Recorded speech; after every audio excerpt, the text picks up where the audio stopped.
At 74, Harold Meadows had built his house with his own hands. Every beam, every doorframe, 47 years of marriage nailed into the walls. His 3 children grew up in those rooms, left for big cities and bigger careers, and only came back when they needed money. The conservatorship papers arrived on a Tuesday. By Friday, the house was sold. Harold and Evelyn stood on the sidewalk with 2 suitcases and $212. They didn't go to the county shelter. Harold drove to the edge of town where a row of abandoned storage units sat rusting behind a chain-link fence, found one with a broken padlock, and pulled the door open. What was inside wasn't empty, and what he and Evelyn built within those corrugated walls was something no one in that town had ever seen. The Tuesday started like any other. Harold was on the back porch replacing a rotten board when the car pulled into the driveway. A silver sedan, not one he recognized. Craig stepped out of the passenger side wearing a suit Harold had never seen on him. A woman in a gray blazer got out from the driver's side carrying a leather folder. Evelyn came to the screen door. She looked at Craig, then at the woman, then at Harold. Something shifted behind her eyes. "Dad," Craig said, "can we come inside?" Harold set down his hammer. He wiped his hands on his jeans and walked through the house to the front door. The wood floors creaked in the places they'd always creaked. The banister he'd carved when Craig was 6 still had the small gouge where Donna had hit it with a bat at age 9. "Who's this?" Harold said. "This is Patricia Engel. She's with the county." Harold looked at the woman. She had the kind of face that had been trained to show nothing. She extended her hand. Harold didn't take it. "Mr. Meadows, I'm here to discuss a petition that's been filed on your behalf." "On my behalf?" Harold repeated. Craig sat down at the kitchen table, the same table Harold had built from salvaged oak 35 years ago. He placed a manila folder on the surface and opened it to a page filled with legal language. "Dad, this is a conservatorship petition. It means we're asking the court to help manage your affairs, your finances, the house, medical decisions." Harold stared at his son. "Manage my affairs. You and Mom are getting older. The house needs work you can't keep up with anymore. The property taxes are behind. We're worried about you." "The property taxes are 2 months behind because you borrowed $8,000 in March and never paid it back." Craig's jaw tightened. "That's not what this is about." "Then what is it about?" The woman from the county spoke in a voice designed to sound reasonable. "Mr. Meadows, your son and his siblings have expressed concerns about your ability to maintain this property and manage your financial obligations. The petition asks the court to appoint a conservator to ensure your well-being and protect your assets." Harold looked at the papers on the table. He couldn't read the small print without his glasses, and his glasses were on the nightstand upstairs. But he understood the shape of what was happening. "You're trying to take my house. We're trying to help you," Craig said. Evelyn stepped into the kitchen. She'd been standing in the hallway listening. Harold could tell by the way she held her hands, fingers laced tight in front of her stomach, that she already understood. Evelyn had worked in the school system for 30 years. She'd seen paperwork used against other families before. "Craig," she said, "who else signed this?" Craig didn't look at her. Donna and Jesse both agreed it was the right thing to do. Jesse agreed. He didn't object. That's not the same thing. "Mom, it's done. The petition's been filed. There's a hearing on Thursday." Evelyn sat down across from her eldest son. She studied his face the way she used to study his report cards, looking for what was missing rather than what was there. "How much is the house worth, Craig?" "That's not relevant." "How much?" He shifted in his chair. $340, maybe $360 with the lot next door. "And you're a real estate developer. What are you implying?" "I'm not implying anything. I'm asking if you plan to buy this house yourself." Craig stood up. "I'm not going to sit here and be accused of something. This is about your safety, both of you. Dad can barely get up the stairs anymore. The roof leaks in 3 places. The wiring in the back bedroom hasn't been up to code since the 90s. "I can fix the wiring," Harold said quietly. "You're 74 years old, Dad. I know how old I am." The woman from the county made notes in her folder. She asked Harold a series of questions about his daily routine, his medications, whether he'd ever gotten lost while driving, whether he could name the current president. Harold answered every question correctly, and he answered them while looking at his son. The hearing was Thursday. Craig had arranged for a judge in the next county, a man Harold had never met. Donna appeared by phone, her voice thin and agreeable. saying the things Craig had coached her to say. Jesse sat in the back row of the courtroom. He didn't speak. When Harold turned to look at him, Jesse stared at the floor. The judge ruled in favor of the conservatorship. Harold and Evelyn sat in the courtroom for 10 minutes after everyone else had gone. The bailiff finally told them they needed to clear the room. By Friday, the house was listed. Craig already had a buyer lined up, a development company based in Charlotte. Harold suspected Craig had a stake in it, but he couldn't prove it and didn't have the money to try. They were given until 5 o'clock to collect their personal belongings. Not all their belongings. Personal items only. Furniture, appliances, tools. Everything Harold had built or bought or maintained for 47 years. All of it stayed with the house. Evelyn packed 2 suitcases. She was efficient about it, the way she was efficient about everything. 3 changes of clothes each, toiletries, her reading glasses, Harold's blood pressure medication, a photograph from their wedding day, a photograph of the 3 boys at ages 12, 8, and 1 standing on the front porch Harold had built with wood from a barn that was being torn down on Route 9. Harold stood in the garage for a long time looking at his tools, table saw, drill press. 3 generations of hand tools, some of them his father's. He could carry 1 bag. He chose the hand tools, the ones that fit in a canvas roll his father had sewn. Chisels, a block plane, a coping saw, 2 good levels, a speed square. Things his hands knew without looking. At 5 o'clock they walked out the front door. Craig wasn't there. He'd sent a locksmith to change the locks at 5:15. Harold heard the drill start as they backed out of the driveway. Evelyn had $212 in her purse. Harold had $43 in his wallet and half a tank of gas in the truck. Craig had mentioned a facility, a senior living community outside of town, subsidized, clean, managed. Harold had driven past it once. It looked like a motel that had stopped trying. "Harold," Evelyn said, "where are we going?" He didn't answer right away.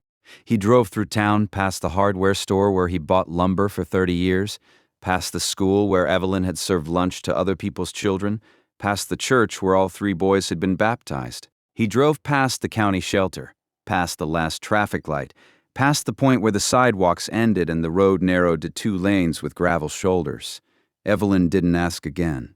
She watched the town thin out into scrub lots and chain-link fences, and the kind of places that didn't have names, just purposes. A tire shop, a welding outfit, a bait stand that only opened during base season. Then Harold slowed the truck.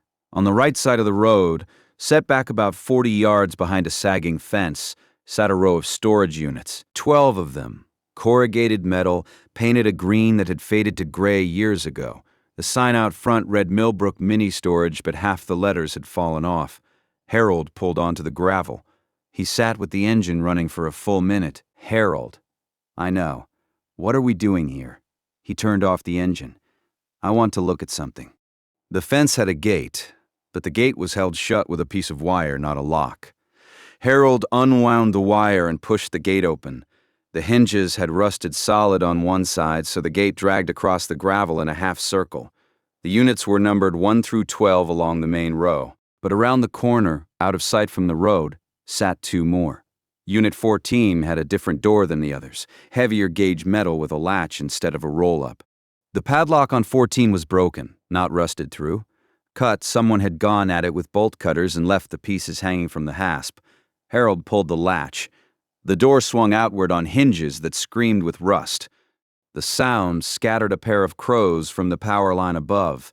Evelyn stood 3 feet behind him, holding her purse against her chest. The unit was 10 feet by 20.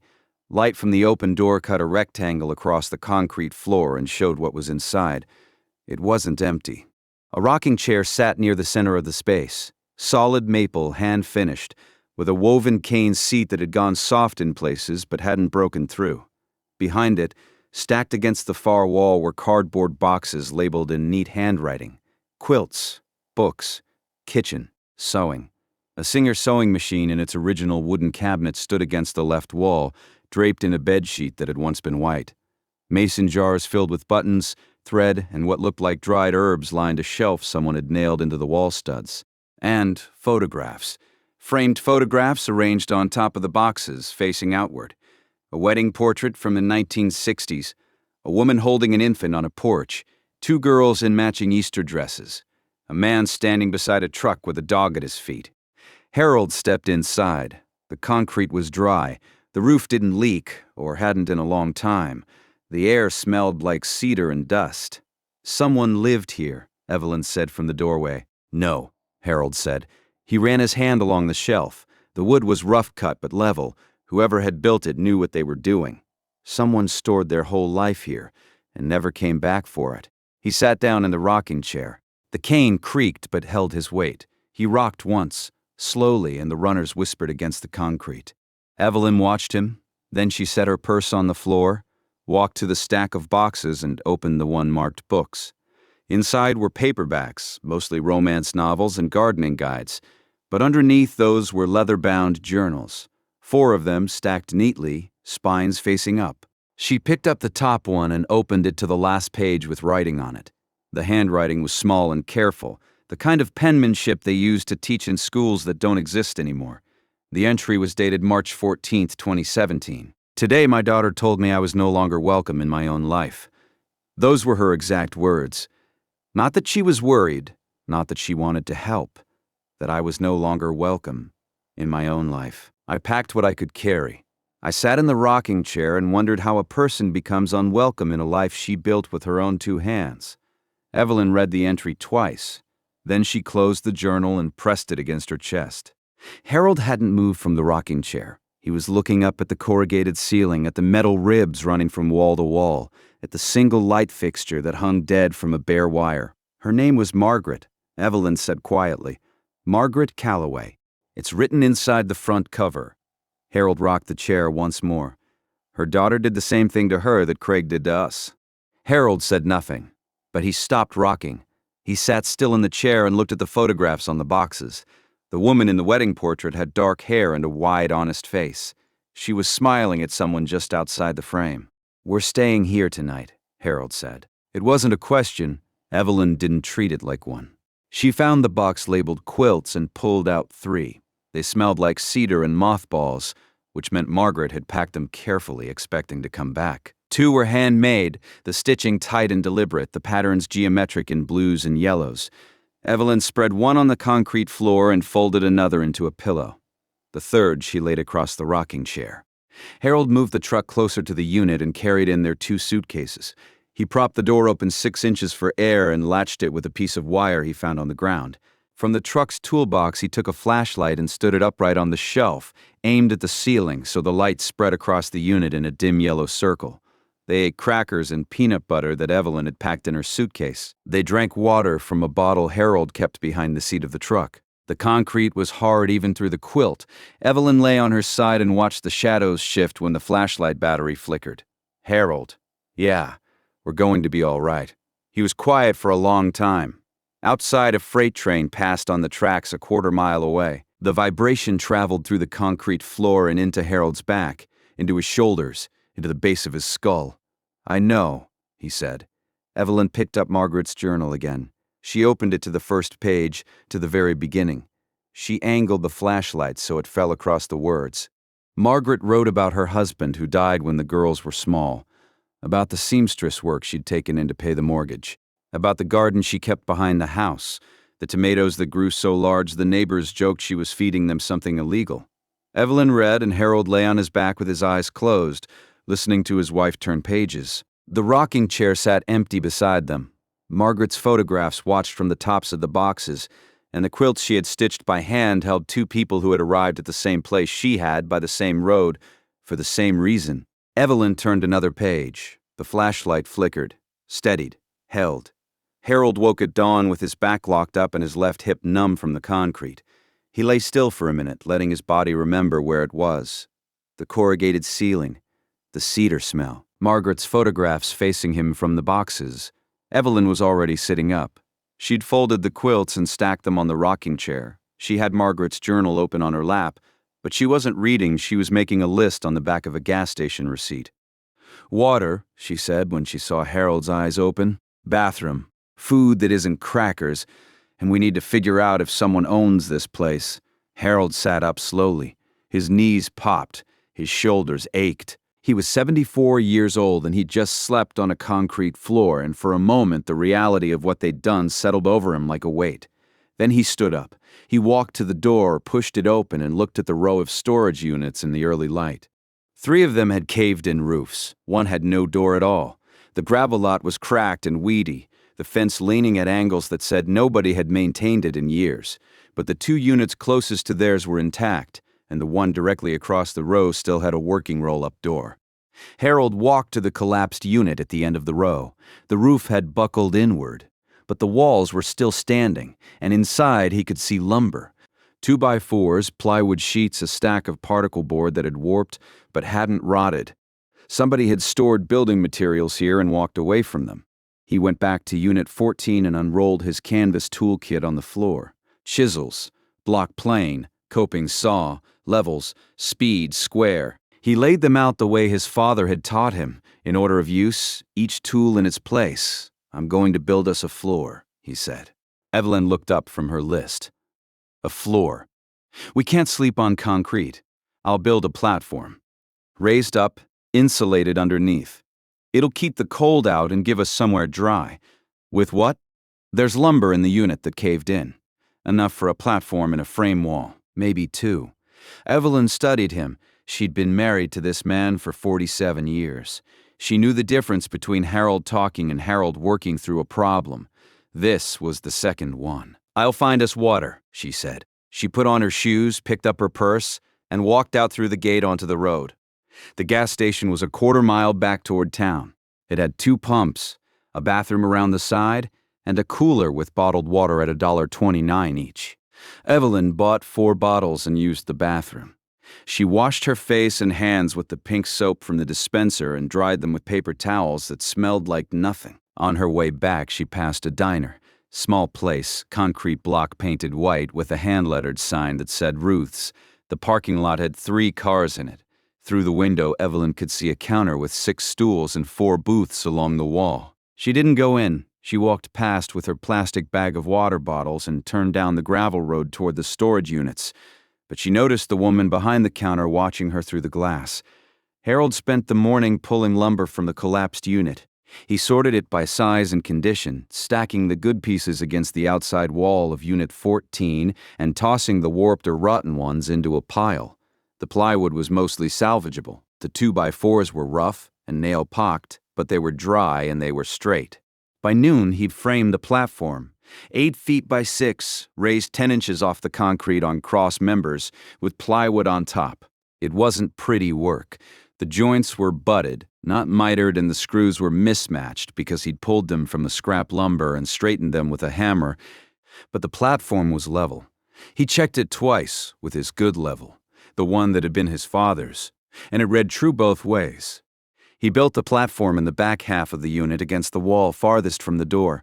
Then he started on a partition wall, a simple frame, floor to ceiling, dividing the unit into 2 spaces. The front half for living, the back half for sleeping. He used particle board for the partition, 2 sheets, side by side, screwed into the frame studs. The work felt good.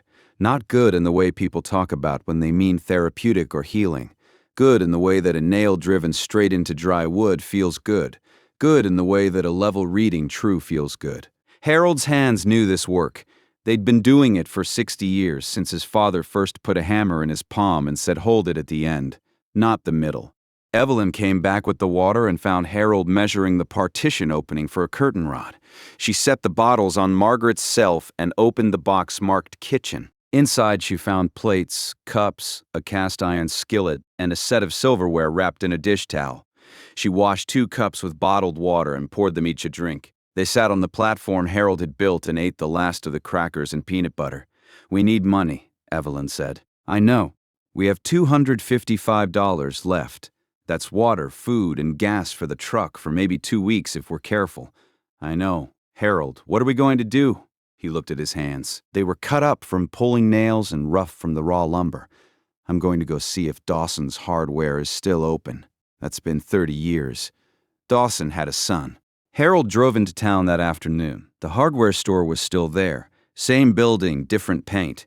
The sign said Dawson and Son, which meant the old man had retired or died and the boy had taken over. Harold walked in and the bell on the door rang the same way it always had. The man behind the counter was around 50, thick through the shoulders, with reading glasses pushed up on his forehead. He looked at Harold for a few seconds. Harold Meadows? That's right. I'll be damned. I'm Kevin Dawson. You built the shelving in our back room when I was about 12. I remember. Your dad paid me in store credit and 2 cases of beer. Kevin laughed. Sounds like him. What can I do for you? Harold was quiet for a moment. He'd rehearsed this in the truck on the way over, but the words still didn't come easy. I need some supplies. Insulation, a few sheets of plywood, screws, a box of nails, and I need to put it on credit. Kevin looked at him. Harold could see the question forming, the polite version of what happened to you, but Kevin didn't ask it. How much credit? Enough to finish a job.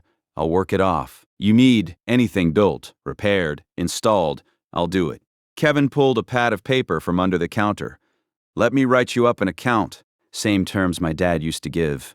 Pay when you can. Harold loaded the truck with insulation bats, a sheet of 1/2-inch plywood, a box of 3-inch deck screws, and a pound of finishing nails. Kevin threw in a tube of construction adhesive and a roll of vapor barrier without adding them to the ticket.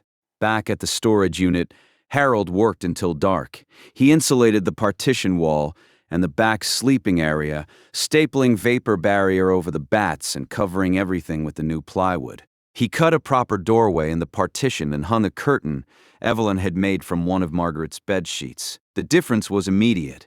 The sleeping area felt enclosed now, private, insulated from the metal walls. Evelyn spread the quilts on the platform and tested it. The wood gave slightly under her weight but didn't flex. It was solid. It's better, she said. It'll get better than this. That evening, Evelyn sat in a rocking chair near the open door and read Margaret's journal from where she'd left off. Margaret's husband had been a house painter named Robert. He'd fallen from a ladder when the girls were 4 and 6, broken his back. Spent 2 years in a wheelchair before pneumonia took him. Margaret sold the painting equipment and bought a commercial sewing machine.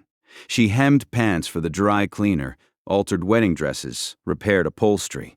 She raised 2 girls on thread and straight seams. The older daughter, Karen, moved to Florida after high school and called on holidays. The younger one, Linda, stayed close. Linda was the one who got power of attorney when Margaret turned 70. Linda was the one who sold the house on Elm Street without telling her mother. Linda was the one who drove Margaret to the county care facility and said she'd visit every week. Margaret's journal entry from that day read, Linda kissed my cheek and said she'd see me Sunday. She did not come Sunday, she did not come the Sunday. She did not come the Sunday after that. Evelyn closed the journal. She looked at Harold, who was sweeping sawdust off the concrete floor of the front half of the unit. Margaret died alone, Evelyn said. Harold kept sweeping. When? 2019? She was 81. The last entry is from 2017, 2 years with nothing written. Harold leaned the broom against the wall. Maybe she didn't have anything left to say. Or maybe nobody was listening. The next morning, Evelyn walked to the gas station for water again, and on her way back, she stopped at the diner. Not inside. She stopped at the back door, which was propped open with a cinder block. The woman behind the counter had seen her pass twice now. Evelyn figured it was better to be known than to be a mystery. Excuse me, Evelyn said through the screen. The woman turned around. She was about Evelyn's age, maybe a little younger, with short gray hair and an apron that had seen 1,000 shifts. Help you. I was wondering if you had any day-old bread you'd be willing to sell. I'm not asking for free. I just can't pay full price right now. The woman wiped her hands on her apron and came to the door. She looked at Evelyn the way people look at someone when they're deciding whether to be kind or careful. You the one staying out at the storage units? Evelyn felt her face warm. Yes, Ruth Pryor. This is my place. Evelyn Meadows. Ruth held the door open. Come in. I've got coffee and biscuits left from breakfast. Sit down. I can pay for the coffee. I didn't ask you to. Evelyn sat at the counter. Ruth poured her a cup of coffee and set a plate with 2 biscuits and a small dish of butter in front of her. The coffee was strong and hot, and Evelyn wrapped both hands around the mug and held it. Ruth didn't ask questions. She wiped down the counter, refilled the napkin dispensers, and let Evelyn eat in peace. When Evelyn finished, Ruth set a paper bag on the counter. Inside were 4 biscuits, a container of soup, and 2 bananas. Ruth, I can't take that. You're not taking it, I'm giving it. And tomorrow morning, if you want to come in and help me set up before the 6 o'clock crowd, I'll feed you breakfast and pay you $10. I've needed help since my dishwasher quit. Evelyn looked at the bag, then at Ruth. Why are you doing this? Ruth leaned on the counter. Because 22 years ago, my husband left me with this diner and $1,100 in debt and a car that didn't start, and a woman I'd never met brought me groceries for a month until I could stand on my own feet. I never got her name, so I can't pay her back, but I can do this. Evelyn took the bag. I'll be here at 5:30. 5:15. The coffee takes longer than you'd think. That night, Harold installed a hasp and padlock on the unit door, a real one he'd bought at Dawson's. He hung Margaret's photographs on the partition wall using finishing nails, spacing them evenly the way you'd hang pictures in a hallway. The wedding portrait went in the center. The two girls in Easter dresses went on the left. The man with the dog went on the right. Evelyn arranged Margaret's books on the shelf Harold had leveled. She put the journals on the top shelf, separate from the paperbacks because they were different. The paperbacks were entertainment. The journals were Margaret's voice. The unit looked different now. The platform bed with quilts and a real pillow Evelyn had bought at a thrift store. The partition wall with its curtained doorway and Margaret's photographs. The shelf with books and mason jars. The rocking chair near the door where Evelyn read each evening. The sewing machine in its cabinet untouched but clean because Evelyn had wiped it down with a damp cloth. It wasn't a house. Harold knew that. It was a 10 by 20 storage unit with corrugated walls and a concrete floor and no plumbing and no electricity. But it was dry and it was theirs, and nobody was coming to take it. Harold sat on the platform and unlaced his boots. Evelyn was in the rocking chair, reading by the battery lantern he'd bought at the hardware store that afternoon. Kevin had added it to the account without writing down the price. Harold, yeah. Margaret owned this land. He looked up. What? It's in the journals. Volume 2. She bought this parcel in 1983. 3 acres, including the storage units. Her husband had life insurance, and she used part of it to buy the land as an investment. She rented out the units for extra income. So who owns it now? That's the thing. Margaret's journal says Linda took power of attorney and was supposed to transfer the deed into a trust. But Margaret writes that Linda never filed the paperwork. And then Margaret went to the county facility and nobody came back for any of this. Harold was quiet for a while. He could hear crickets outside and the distant hum of the highway and the tick of the metal roof contracting in the cool air. We're not thieves, Evelyn. I'm not saying we are. I'm saying Margaret left her whole life in this unit. Her quilts, her photographs, her sewing machine, her journals, and nobody came for any of it. Not Linda, not Karen, nobody. That doesn't make it ours. No, but it makes it hers, and she's not here to say what she would have wanted. Harold didn't answer. He pulled off his boots and set them beside the platform, toes pointing out, the way he'd done every night for 47 years. Evelyn went back to reading. The lantern made a small circle of warm light in the front half of the unit. Beyond the curtain, the sleeping area was dark and quiet. Around 10 o'clock, headlights swept across the gap in the door. Harold sat up. The light moved slowly, like a car pulling into the gravel lot. He heard tires crunch on the gravel, then the engine idled. Harold put his hand on Evelyn's arm. She stopped reading. The car sat there for a long time. Harold counted to 60 in his head, then counted again. The engine idled. The headlights didn't move. Then the car backed up slowly. The headlights swept across the door gap again, swung left and disappeared. Harold heard the tires crunch back onto the road and then the engine faded into the distance. Harold, I heard it. Who would come out here at this hour? Harold lay back down. He stared at the ceiling. The metal ribs caught a faint glow from the lantern and held it. I don't know, he said. But something in his chest told him he did. Evelyn started at Ruth's diner on a Monday. She was there at 5:15, like Ruth said, and the coffee did take longer than she expected. The old percolator needed 10 minutes to heat and another 5 to brew, and during those 15 minutes Ruth showed her where the cups were, how the register worked and which regulars wanted their eggs before they sat down. By the third day, Evelyn had the rhythm. Coffee at 5:30. First customer at 5:45, a truck driver named Dale who ordered 2 eggs, bacon, and wheat toast every morning and left a $2 tip folded under his plate.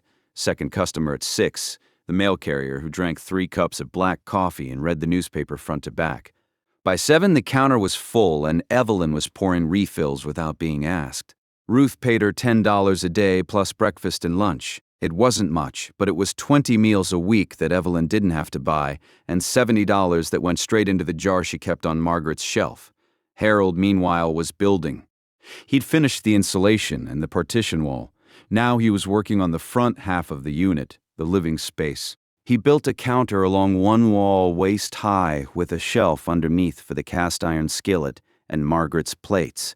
He built a small table from pallet wood, sanded it smooth by hand, and set it against the partition with 2 chairs he'd found in the collapsed unit next door. One was broken. He reglued the joints and clamped it overnight, and by morning it held his weight.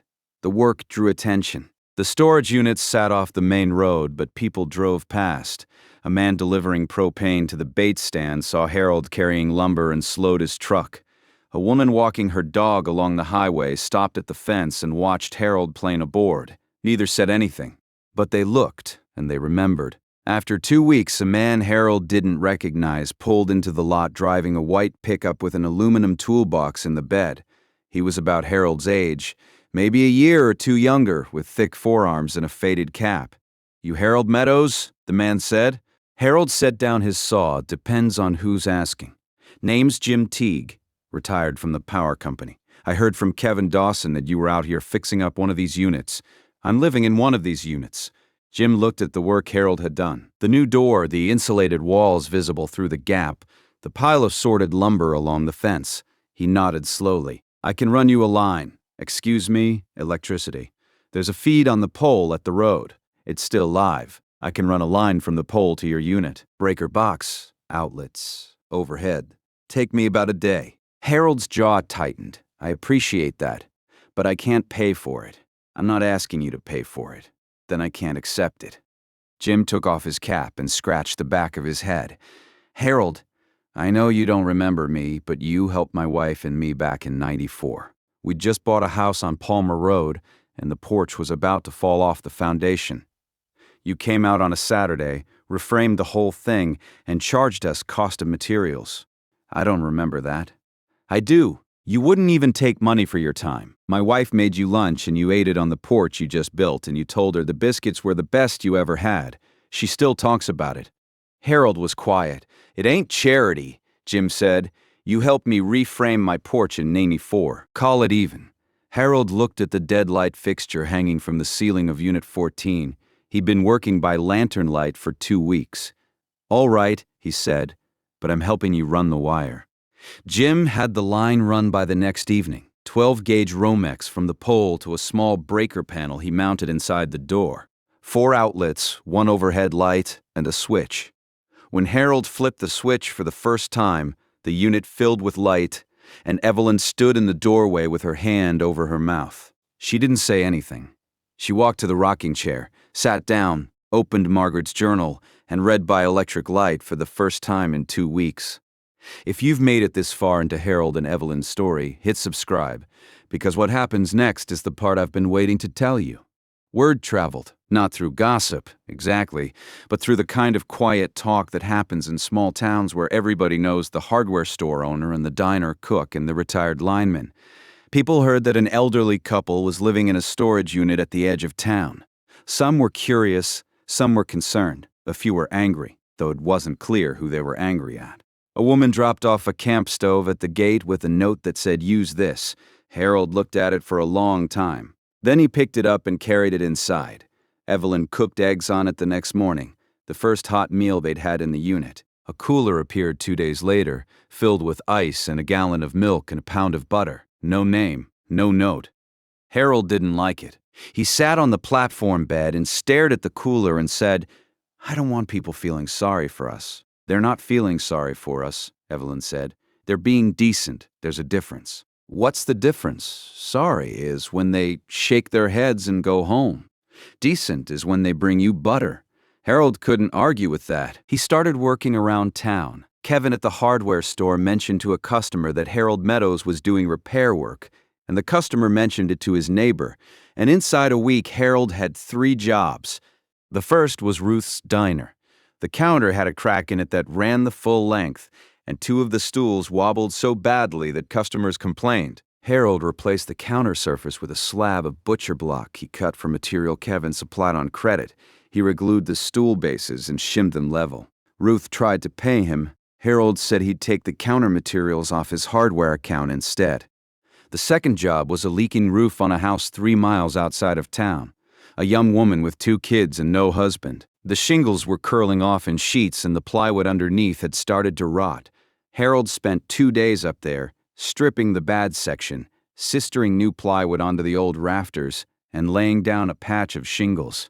The woman paid him $60 and a chicken casserole. Harold would have charged $300 for the same job. 30 years ago, but $60 was $60. The third job was a fence at a church. The pastor wanted the parking lot fence replaced before the summer revival. Harold built it out of cedar posts and pressure-treated rails, the kind of fence that would last 20 years. The church paid in cash, $200, and Harold put every cent of it on his account at the hardware store.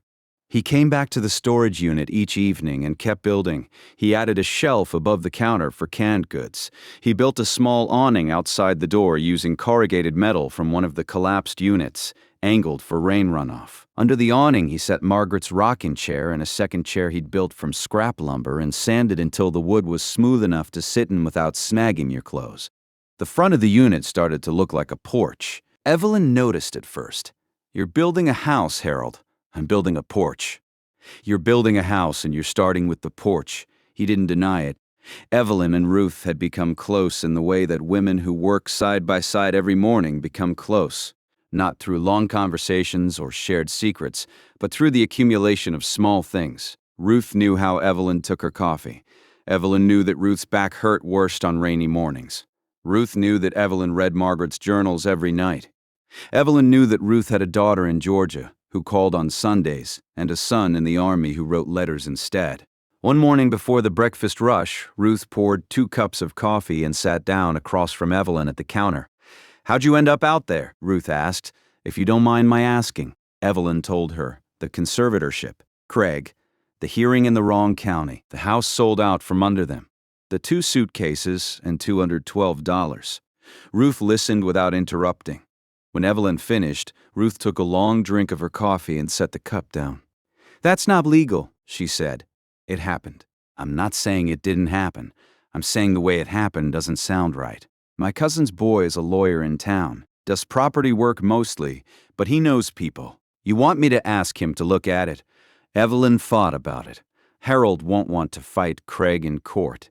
It's not about fighting Craig. It's about knowing where you stand.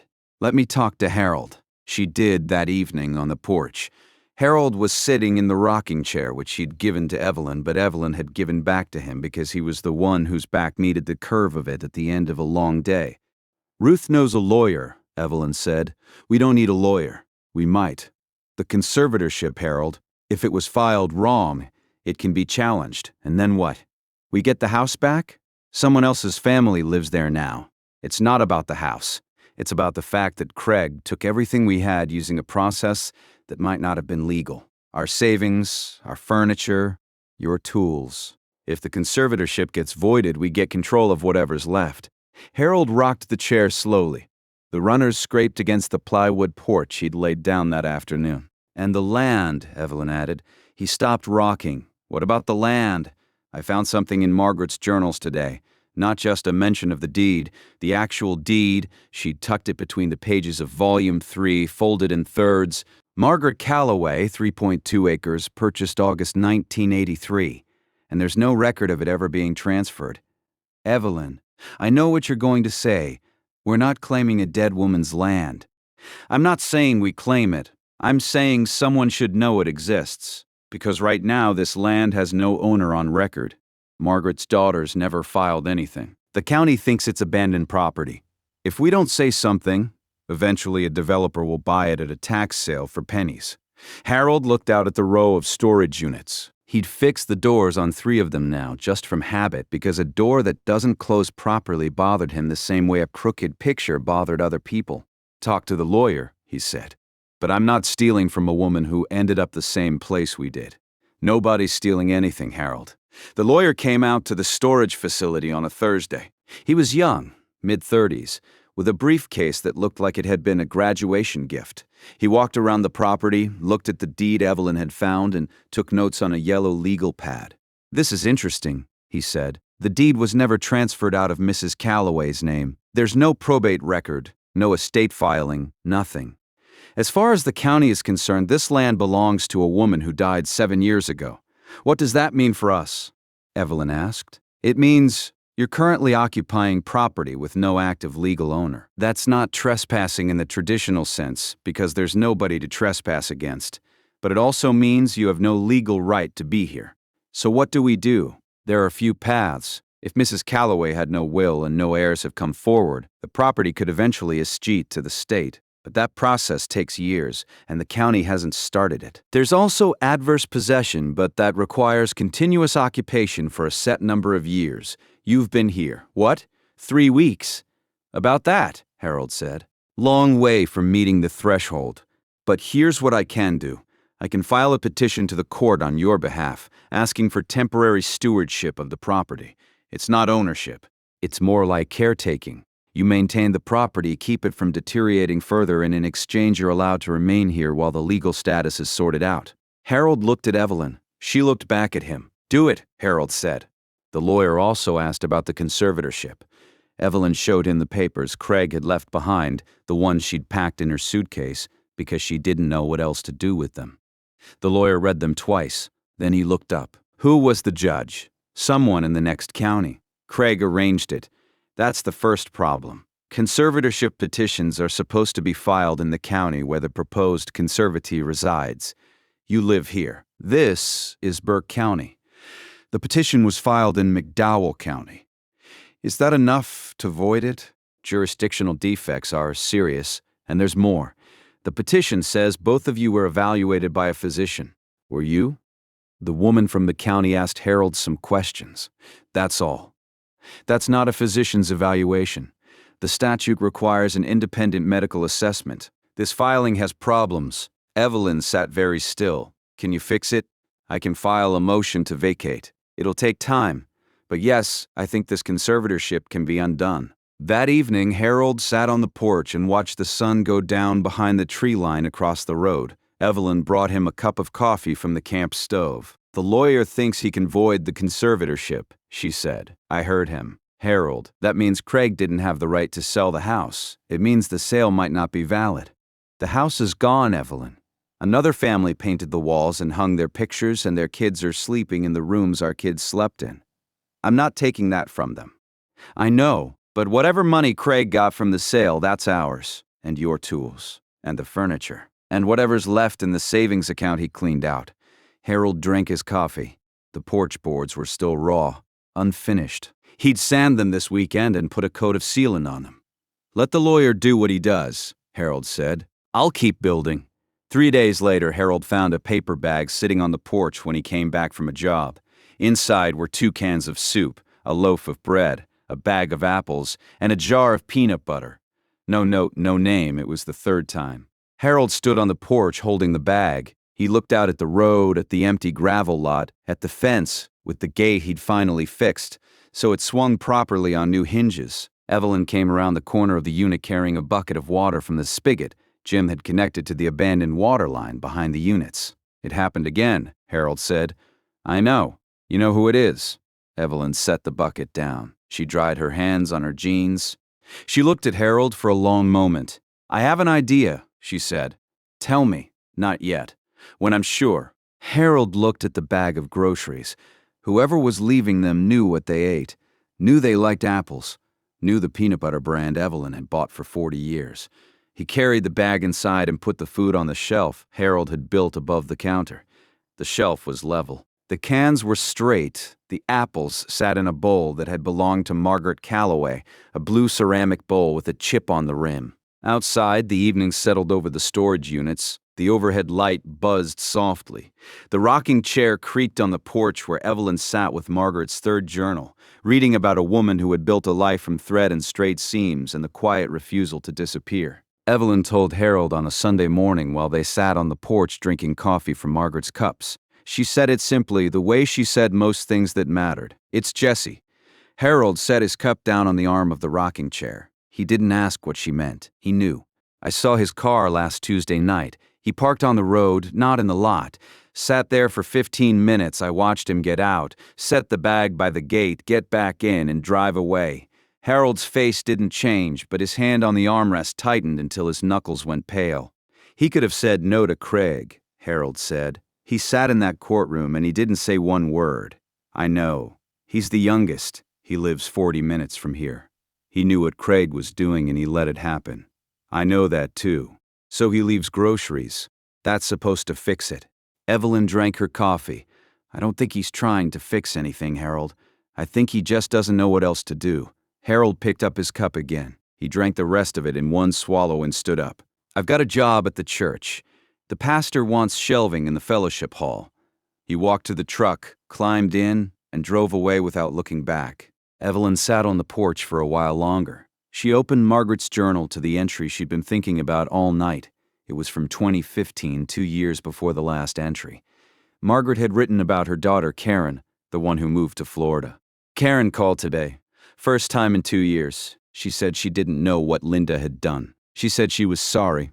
I told her sorry is a word people use when they want to feel better about themselves. Sorry doesn't give me back my house. Sorry doesn't undo what's been done." But I didn't hang up. I listened to her breathe on the other end of the line and I realized she was crying. And I thought, what a strange thing. That the one who left feels worse than the one who stayed and did the damage. Evelyn closed the journal. She thought about Jesse, sitting in his car in the dark with a bag of groceries and no courage to knock. Harold didn't talk about Jesse for the rest of the week. He worked. He built shelving at the church, replaced a window frame at a house on the north end of town, and spent his evenings extending the porch roof over the second chair so Evelyn could sit outside even when it rained. The work was steady now. People called Kevin at the hardware store and asked for Harold's number. Kevin didn't have a number to give them, so he'd say come by the storage units on Route 7 and look for the old man with the tool belt. That was how they found him. One at a time, sometimes two in a day, people drove out to the storage units and asked Harold if he could fix something. A sagging deck, a door that wouldn't close, a set of kitchen cabinets that had pulled away from the wall. Harold took every job. He charged less than he should have, and he did better work than anyone expected, because the work was the only thing left that was entirely his. 6 weeks after they'd moved into Unit 14, the place looked nothing like what Harold had found behind the broken padlock. The porch extended 8 feet from the front of the unit, with a proper roof, 2 chairs, and a small table where Evelyn kept a pot of herbs she'd started from seeds Ruth gave her. The interior had a sleeping area behind the partition, a living area with a counter and table and shelves, and Margaret's rocking chair by the door. Harold had painted the interior walls white using a gallon of returned paint Kevin had pulled from the back shelf. The corrugated metal was still corrugated metal, but inside it felt like a room. Evelyn kept the space the way she'd kept their house. Clean, organized, warm. Margaret's photographs hung on the partition wall. Margaret's quilts covered the bed. Margaret's journals sat on the top shelf in order. Volumes 1 through 4. Margaret's sewing machine stood against the wall, cleaned and oiled. Evelyn had tried it one afternoon and it still worked. The needle punched through fabric with the precision of a machine that had been built to last and was angry about being forgotten. It was a Thursday afternoon when Craig's car appeared. Harold was on the roof of Unit 9 replacing a section of corrugated metal that had peeled back in a storm. He saw the car before it turned off the highway. A black sedan, rental plates, moving slowly. It pulled into the gravel lot and stopped. Craig got out. He was wearing a blazer over a polo shirt, the uniform of a man who wanted to look casual but couldn't quite commit to it. He stood by the car and looked at the storage units, his mouth slightly open. Harold climbed down from the roof. He set his hammer on the ground and walked toward his son. Craig was looking at the porch, at the herb garden, at the chairs and the small table and the overhead light that glowed through the open door. He turned and looked at the rest of the facility, the repaired doors, the cleared lot. The new fence posts Harold had sunk along the south side. "What is this?" Craig said. "You know what it is. You're living here, in a storage unit. I'm living here." Craig shook his head slowly. "Dad, this is insane. You could be in a facility, A real place with real walls and running water and people who can take care of you. I have running water. Jim Teague connected the line 3 weeks ago. That's not what I mean. I know what you mean. And I'm staying here. Craig looked past Harold into the unit. He could see the white walls, the shelving, the counter, the table with 2 chairs. He could see the photographs on the partition wall and the quilts on the bed beyond the curtain. Who helped you do all this? Craig asked. I did it. By yourself, with my hands. The same hands that built the house you sold. Craig's face flushed. I didn't sell your house. The conservator authorized the sale. You are the conservator, Craig. You filed the papers. You picked the judge. You picked the buyer. And you didn't tell your mother and me until the papers were already signed. That's not how it happened. That's exactly how it happened. Evelyn was standing right there. She heard every word. Craig paced along the gravel. He looked at the fence, at the road, at the sky. He looked anywhere except at his father.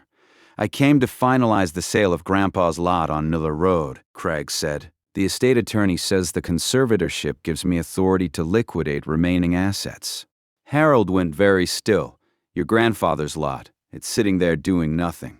The taxes are 3 years behind. It makes sense to sell it. That lot is where your grandfather taught me to build. He and I framed a shed on that lot when I was 16 years old.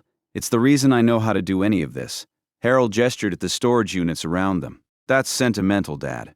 It's not practical. Sentimental, Harold let the words sit in the air between them. Craig, do you know what a conservatorship is actually supposed to do? It protects vulnerable adults from financial exploitation. It protects them from exploitation. Do you hear yourself? Craig turned and faced his father. His expression had hardened into something Harold recognized, the look Craig wore when he was about to close a deal and didn't care who was on the other side. I have legal authority over your assets, Craig said. I can sell the lot. I can sell anything that's in the estate. Maybe, but your lawyer should talk to my lawyer first. Craig blinked. Your lawyer? The motion to vacate the conservatorship was filed last week. Jurisdictional defect. The petition was filed in McDowell County. We live in Burke County. Your judge didn't have authority. That's a technicality. It's the law. Your attorney knows it too. And there's the matter of the medical evaluation that never happened. The statute requires an independent physician's assessment. What you had was a county worker asking me to name the president. Craig stared at him. Harold watched his son calculate, the way Craig always calculated, measuring the cost of fighting against the cost of walking away. You can't afford a lawyer, Craig said. I didn't ask you what I can afford. Craig stood there for another minute. Then he got in the car. He didn't say goodbye. He didn't look at the porch or the herb garden or the storage unit his parents had turned into a home. He backed out of the lot, turned onto the road, and drove toward town. Harold stood in the gravel until the car disappeared. Then he picked up his hammer, climbed back onto the roof of Unit 9, and finished replacing the metal. That night, Evelyn told him about the rest of her conversation with the lawyer. The motion to vacate had been filed. The court had scheduled a hearing for next month. The lawyer said the jurisdictional issue alone was probably enough, but the missing medical evaluation made it certain the conservatorship would be voided. What happens then? Harold asked. Whatever's left of our assets comes back to us. The savings account, the proceeds from the house sale. Your tools, if Craig still has them. He doesn't have my tools. He sold them or threw them away. Then the value of them. Harold, the lawyer says, we could have a claim against Craig for the full sale price of the house, $340,000, and the lot on Miller Road if he hasn't sold it yet. Harold sat on the porch. The crickets were loud tonight, louder than usual. A truck downshifted on the highway a quarter mile away. I don't want to take Craig to court, Harold said. You might not have to. The lawyer says once the conservatorship is voided, Craig's authority evaporates. He can't sell anything. And if the house sale was conducted under an invalid conservatorship, the buyer's title insurance company is going to have questions. So Craig's problem, not ours. Craig's problem. Harold rocked a chair. The runners had worn a pair of shallow grooves into the porch boards. He'd need to sand them down and refinish the surface. He made a mental note. The lot on Miller Road, he said. I want that back. I don't care about the money, but I want the lot. I'll tell the lawyer.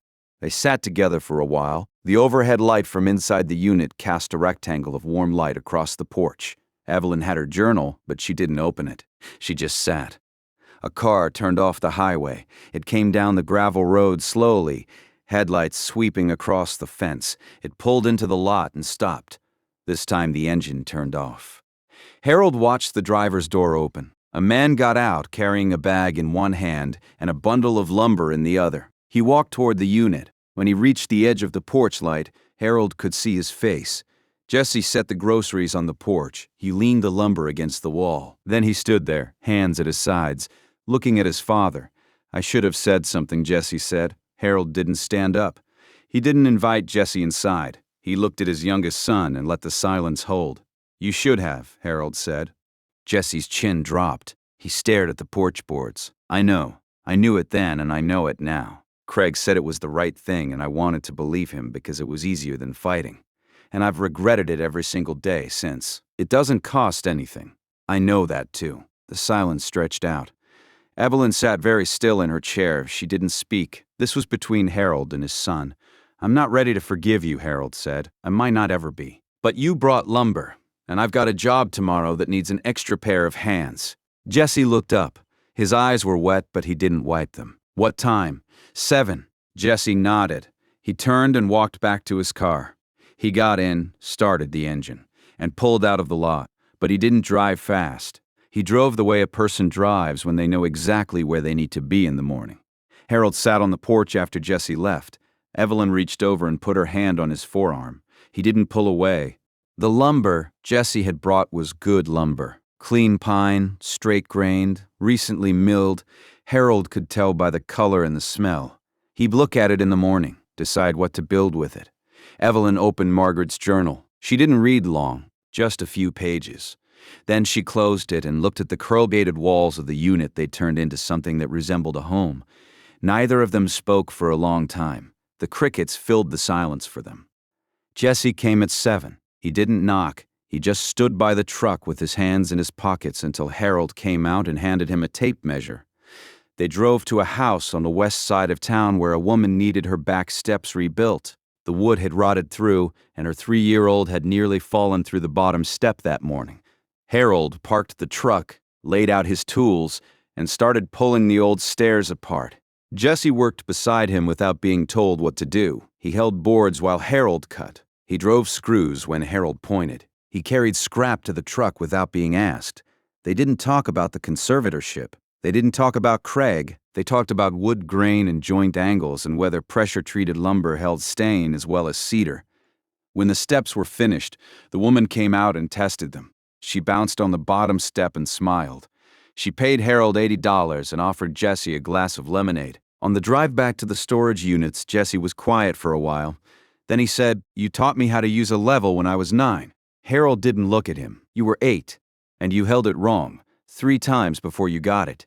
"I remember." "So do I." Jesse started coming every Saturday after that. Sometimes he brought lumber. Sometimes he brought tools he'd bought at the big box store outside of town. Once he brought a proper workbench disassembled in the bed of his truck. Harold looked at it for a long time. "I didn't ask for this," Harold said. "I know." Harold ran his hand across the top. Solid maple, factory finished with a vise on one end and a tool well on the other. It was a good bench. Better than anything Harold would have bought for himself. "Help me set it up," Harold said. They put the workbench in Unit 12, which Harold had cleaned out and repaired. The door rolled up smoothly on new tracks he'd installed. The floor was swept, the walls patched. Harold started using it as a workshop. He stored his tools there, the hand tools from his father's canvas roll, and the growing collection of power tools that Jesse kept bringing in pieces, like an apology delivered in hardware. 3 months after Harold and Evelyn had moved into Unit 14, the storage facility looked like a different place. Harold had repaired all 12 units, new doors on the ones that needed them, patched roofs, cleared debris, fresh gravel in the lot. The fence was straight, the gate swung clean. The sign out front had been repainted by a local kid who was trying to build a sign painting portfolio. It read Millbrook Mini Storage again, all the letters present and accounted for. The man who owned the property, according to county tax records, was a company in Asheville that had stopped paying attention to it years ago. When Harold tracked down a phone number and called, The man who answered didn't even know the storage facility existed. He'd bought a portfolio of commercial properties in a bulk auction and never visited half of them. "You want to lease it?" the man said. "I want to stay on it. I've been maintaining the property, fixed the structures, cleared the lot, repaired the fence. Is it generating any revenue? No. It's generating a place for me and my wife to live." The man was quiet for a moment. "Tell you what, you keep maintaining it, keep it from becoming a liability, and I'll lease it to you for $1 a year. I'll have my attorney draw up something simple. That works. One thing, if I ever sell the portfolio, the new owner might not honor the arrangement. I understand." Harold hung up and told Evelyn. She nodded. $1 a year. "It's more than we were paying before," she smiled. It was the first real smile Harold had seen from her in a long time, and it caught him off guard. The lawyer filed the stewardship petition for Margaret's land the same week. He explained to Harold and Evelyn that the process would take months, possibly longer. Margaret's daughters would need to be notified. If neither responded or filed a claim, the court could appoint Harold and Evelyn as stewards with a path toward eventual ownership. But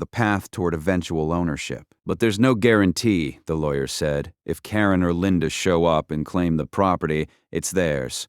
Then it's theirs, Harold said. We're not fighting a dead woman's children for her land. You'd just be fighting for the right to stay. We'd be fighting for someone else's inheritance. Margaret wanted her daughters to have it, even if they didn't want it from her. The lawyer looked at Evelyn. She shrugged. He's stubborn, but he's right. The conservatorship hearing was on a Wednesday. Harold wore the one dress shirt Evelyn had packed in the suitcase, the blue one with the collar that didn't lay flat, no matter how many times she ironed it. Evelyn wore a dress she'd bought at the thrift store with her diner wages. The courtroom was small. Their lawyer presented the motion. He laid out the jurisdictional defect, the missing medical evaluation, the lack of proper notice. He was calm and thorough, and he didn't raise his voice once. Craig had a lawyer, too, a man from Charlotte in a suit that cost more than Harold earned in a month. The Charlotte lawyer argued that the conservatorship had been filed in good faith and that the procedural issues were technical rather than substantive. The judge listened to both sides. Then she asked Harold a question. "Mr. Meadows, do you know where you are right now?" "Burke County Courthouse, room 214. "Do you know what day it is? Wednesday, October 8th. "Do you know why you're here?" "Because my son filed a conservatorship to take control of my assets without my consent, using a judge who didn't have jurisdiction and a medical evaluation that never happened." The judge looked at Craig's lawyer. Craig's lawyer didn't say anything. The conservatorship was vacated. The judge's order was 2 pages long. She found that the original petition had been filed in the wrong county, that the required medical assessment had not been conducted, and that the petitioner had failed to provide adequate notice to the respondents. She ordered all assets frozen under the conservatorship returned to Harold and Evelyn's control. Outside the courthouse, Craig stood by his rental car. Harold walked past him. "Dad." Harold stopped. "I didn't mean for it to go this way," Craig said. Harold turned and looked at his son. Craig was 49 years old and he looked tired, not sorry. Tired. Harold knew the difference. "You took the house," Harold said. "You couldn't take what I know how to do." He got in the truck. Evelyn got in beside him. They drove back to the storage units. The frozen assets amounted to $62,000 in the savings account Craig hadn't finished draining in the lot on Miller Road, which Craig had listed but not yet closed. The listing was pulled. The lot came back to Harold. It wasn't $340,000. It wasn't the house. It wasn't the table Harold had built from salvaged oak or the banister he'd carved when Craig was 6. Those things were gone. But it was enough. It was enough to pay the lawyer. Enough to pay off the account at the hardware store. Enough to buy proper materials for the improvements Harold had been building out of scraps and salvage and stubbornness. He went to the hardware store that afternoon and paid his tab in full. Kevin tore up the account ledger and shook Harold's hand. "You don't owe me anything," Kevin said. "I owed you $412. I mean, beyond that. You don't owe me anything." Harold looked at the shelves of the store, the same shelves he remembered from 30 years ago when Kevin's father ran the place. "Your dad would have done the same thing. My dad learned it from watching people like you." Harold didn't know what to say to that, so he bought a gallon of exterior paint and 2 new sawhorses and drove back to the units. The word got around town, the way things do. The newspaper sent a reporter out to the storage facility. A young woman with a notebook and a camera, polite, careful with her questions. She wanted to know about the conservatorship, about Craig, about how an elderly couple ended up living in a storage unit. Harold told her he didn't want to be photographed. He didn't want his face in the paper. He didn't want people looking at him with pity or admiration or anything in between. You can photograph the unit, he said. You can photograph the unit, he said. You can photograph what we built, but not us. The reporter took pictures of the porch, the rocking chair, the herb garden. She photographed the interior through the open door, the white walls, and the shelving, and Margaret's photographs on the partition. She photographed the workshop in Unit 12, the workbench, the tools hung on pegs Harold had installed. Evelyn let the reporter read one entry from Margaret's journal. Just one. The reporter copied it into her notebook by hand. The story ran the following week. Harold didn't read it. Evelyn did. She said it was fair. A week after the article, the phone at Ruth Steiner rang. Ruth answered and handed it to Evelyn. "Mom?" It was Donna. Evelyn held the phone and listened. Donna was crying, the hitching, uncontrolled kind that makes it hard to speak. She said she was sorry. She said she didn't know it would go as far as it did. She said Craig told her it was the right thing, and she believed him because Craig was the oldest and Craig always had a plan. Evelyn listened to all of it. She didn't interrupt. When Donna finished, the line was quiet except for Donna's breathing. "Donna," Evelyn said, "I hear you." "Mom, I'm so sorry. I know you are, but sorry is where you start. It's not where you finish. You'll have to earn that, Donna." "What do you mean?" "I mean you'll have to show up. Not with a phone call, not with tears. You'll have to come here and see what your father built with his hands after you took everything else. And then you'll have to decide if you're the kind of person who stays or the kind who calls and cries and disappears." Donna was quiet for a long time. Then she said, "I'll come. When you're ready," Evelyn said. "Not before." She hung up. Ruth was wiping the counter, not looking at her, giving her the privacy of pretending she hadn't heard. "Thank you," Evelyn said. "For what? For the counter." Ruth smiled. "Coffee's getting cold." Craig didn't cold. Harold didn't expect him to. Some distances don't close, and Harold had stopped measuring them. Jessie came on Saturdays. They worked side by side in the workshop or on whatever job Harold had that week. They were building a deck for Ruth Steiner now, an outdoor seating area she'd wanted for years but couldn't afford. Harold charged her materials only. Jessie supplied the labor. Ruth supplied lunch. The deck was coming along. Cedar posts, pressure-treated joists, composite decking that would last longer than any of them. Harold taught Jessie how to set a post plumb and how to check a diagonal for square. Jessie picked it up quickly, the way people do when they're being taught by someone who knows the material so deeply that the teaching comes out simple. One Saturday, while they were setting posts, Jessie said, "You know, you never taught me any of this growing up. You never asked. I didn't know I wanted to." Harold tamped dirt around a post base. "Most people don't. They think building things is for people who can't do anything else. They don't realize it's for people who need to know that something they touched will still be standing after they're gone." Jessie drove the next screw without saying anything, but he drove it straight. On a Tuesday evening in late October, Evelyn was sitting on the porch reading the fourth and final volume of Margaret's journal. She'd been rationing the pages for weeks, reading only a few entries at a time, because she knew that when the last page was finished, Margaret's voice would go quiet. She turned to the final entry. It wasn't dated. The handwriting was shakier than the earlier entries, the letters less certain, but the words were clear. "If someone finds this, know that I was here, that I made things with my hands, and loved people who didn't love me back, and that it was enough.